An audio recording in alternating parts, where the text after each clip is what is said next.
Ja, und eine, die da mit dabei war bei der Vorstellung des eigenen Islamgesetzentwurfs, die daran auch mitgearbeitet hat, ist jetzt bei mir im Studio. Dudu Gütschigöl. Schönen guten Abend. Von der muslimischen Jugend sind Sie.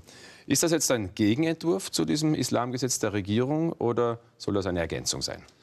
Wir nennen es eigentlich gerne Alternativentwurf, weil wir den Entwurf der Regierung praktisch herangenommen haben, der ja angelehnt ist an die Bestimmungen des Israeliten- und Protestantengesetzes und dort einfach geschaut haben, dass die Ergänzungen oder die Bestimmungen, die da diskriminierend waren, einfach rausgenommen wurden bzw. nicht so ergänzt wurden, wie es der Regierungsentwurf vorgesehen hat. Aber ist es das ganze Gesetz der Regierung zum Schmeißen oder nur ein Bruchteil?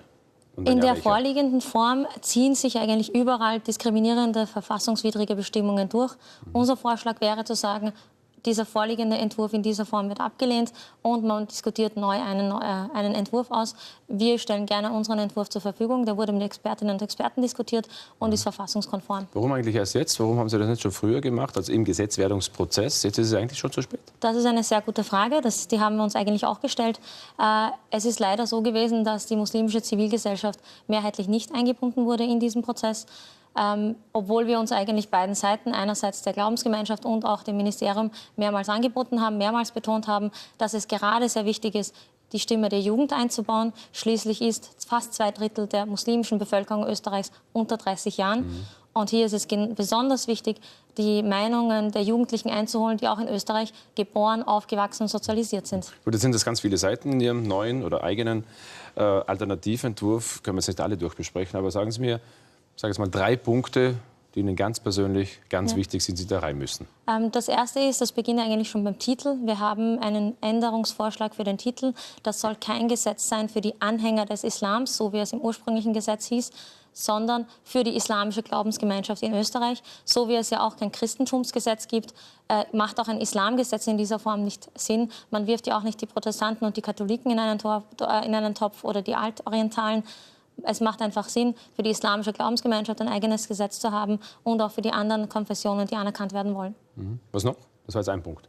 Genau. Das Zweite ist, dass wir gesagt haben, uns ist wichtig die Erhaltung der Vielfalt und die Autonomie der muslimischen Verbände, eine starke muslimische Zivilgesellschaft, die auch eine starke Opposition sein kann, die natürlich auch demokratisch mitwirken kann in der Glaubensgemeinschaft, anders als im Entwurf vorgesehene Zwangseingliederung in die Glaubensgemeinschaft.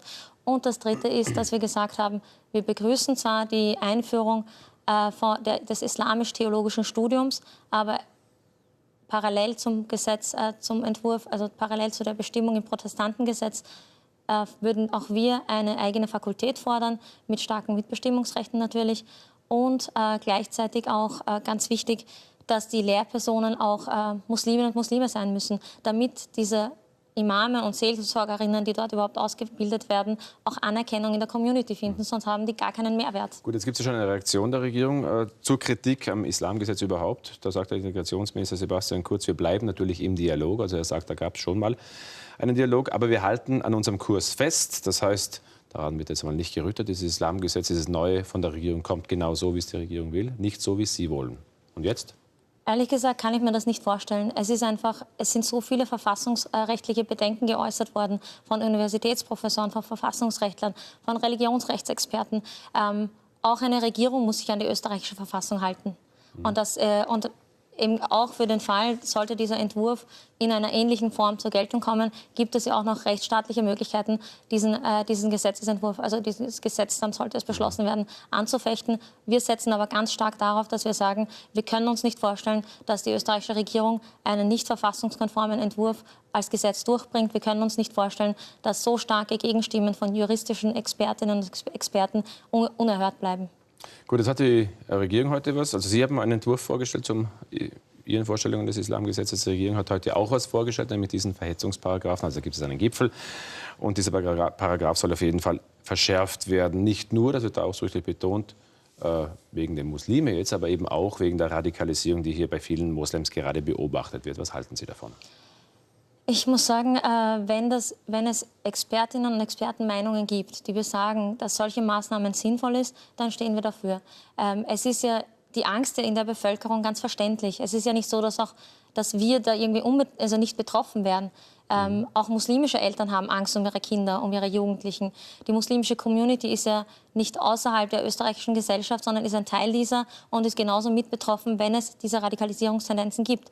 Nur gibt es einfach gegen Radikalisierungstendenzen viel, und das ist, was Expertinnen und Experten sagen, viel wichtiger ist, Präventionsarbeit zu leisten. Viel wichtiger ist, gar nicht es so weit kommen zu lassen, muslimische Jugendliche und Jugendliche überhaupt als Ganzes als mündige Bürgerinnen und Bürger zu erziehen, sie als demokratisch teilnehmende Bürgerinnen und Bürger zu erziehen und auch ihnen die Chancen aufzuzeigen und den Pessimismus zu nehmen. Das heißt, wenn es dort, wo es Sinn macht, gesetzliche Verschärfungen zu bringen, dort, wo der Gesetzgeber sagt, da ist ein Bedarf da und das ist begründet und das ist auch erwiesen, dass das Sinn macht, natürlich willkommen.